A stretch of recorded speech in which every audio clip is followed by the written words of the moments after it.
Dans les séminaires 1 et 2, on a construit vraiment la façon d'être en relation, on a beaucoup travaillé sur la posture. Et dans le séminaire 3, on lâche rien de ça et on va sur le thème de la complexité, de la mise en mouvement collective. Et il y a un moment dans ce séminaire où c'est un peu déstabilisant en fait, d'aller vers cette nouvelle approche. Et je remarque que dans ce séminaire 4, il y a quelque chose qui se densifie, qui s'assoit, qui se stabilise, qui s'apaise à l'intérieur dans la capacité.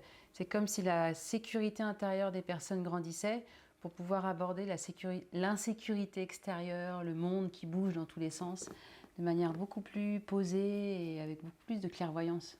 J'ai l'impression d'avoir évolué vers plus de clarté dans les approches proposées, dans les réflexions aussi que je me fais dans mon entreprise et puis mes réflexions personnelles, d'avoir un peu les pièces du puzzle qui se mettent ensemble, en fait. C'est vraiment un puzzle, ouais. Vraiment un puzzle où au début, on a plein d'éléments qu'on voit séparément et on a du mal à les connecter. Et maintenant que ça commence à se connecter, justement, ça prend beaucoup plus de sens et j'arrive à plus à voir la puissance, en fait, de ces choses-là. Je me découvre, ouais, où ça fait émerger des choses que je pensais depuis un moment, mais que je mettais un petit voile devant, c'est plus facile. Je pense que je dois aller chercher des choses plus loin chez moi. Je ne m'attendais pas à ça dans ce 4e séminaire qui était censé travailler sur le collectif, quoi. Jusqu'à aujourd'hui, moi j'ai vraiment découvert, je mesure toute ma transformation personnelle et maintenant je commence à mettre les premiers pas dans la transformation collective où j'apprends que je dois toujours mettre en relation la transformation collective à ma propre transformation. La transformation, elle commence chez soi et tant qu'on ne sent pas suffisamment cet ancrage de l'objectif ou du fonctionnement ou de l'initiation de cette transformation chez soi, je pense qu'on ne peut pas la communiquer à l'extérieur. Donc là, moi, il y a besoin que ça soit bien ancré pour que l'effet se sente aussi à l'extérieur, se sente et se voit à l'extérieur. Ouais. Je me suis noté une phrase. L'essentiel n'est pas ce que tu fais, mais ce que tu laisses passer de toi dans ce monde. Quelle trace on va laisser en fait? Quelle trace je vais laisser derrière moi? Est-ce que je vais laisser un monde complètement brûlé et desséché? Ou est-ce que je vais laisser un monde très vivant, très vert et qui va pouvoir perdurer, qui va pouvoir polliniser la suite? Dans chaque séminaire du parcours Toscane, on aborde et explore autant la personne que le collectif. Et à chaque fois, il y a des explorations individuelles, des explorations collectives et systémiques. Et dans les séminaires 1 et 2, un accent est mis sur le travail sur soi, sur le développement de la posture du leader, parce que ça fait partie des fondements des transformations collectives. Derrière chaque transformation collective, qui n'est pas cosmétique, il y a toujours des personnes qui ont fait un profond chemin d'évolution personnelle et qui ont dans le même temps aussi transformé les processus, les rituels collectifs et bien sûr aussi la culture d'entreprise.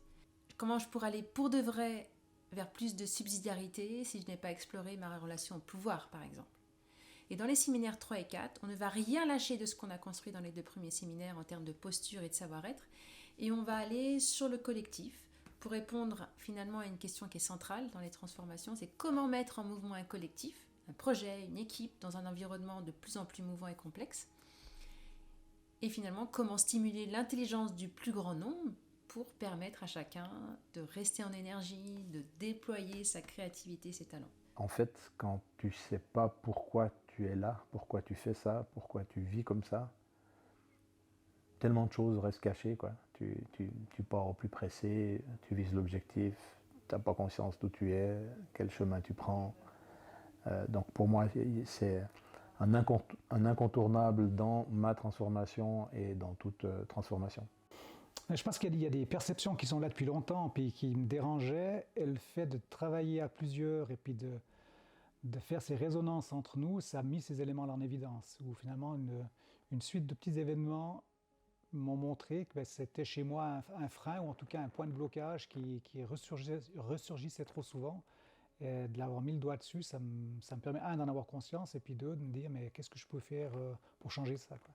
J'ai envie de faire évoluer la stature et ma position avec mes collègues. Ouais. J'essaye d'être beaucoup plus ouverte, beaucoup plus simple, plus proche, plus humaine. Des fois, ça peut surprendre, mais j'essaye de le faire et je trouve que c'est à chaque fois bénéfique. J'ai aussi appris à accepter d'avoir des difficultés, accepter d'avoir des peurs. Je sais pas, elles n'ont pas disparu depuis que je fais Toscane, mais je les appréhende complètement différemment maintenant. C'est de plus en plus évident pour moi ce cheminement, c'est de plus en plus évident pour moi ce fonctionnement, c'est de plus en plus évident, ça devient de plus en plus incarné. Aujourd'hui, je ne vois pas comment je pourrais vivre différemment dans l'entreprise.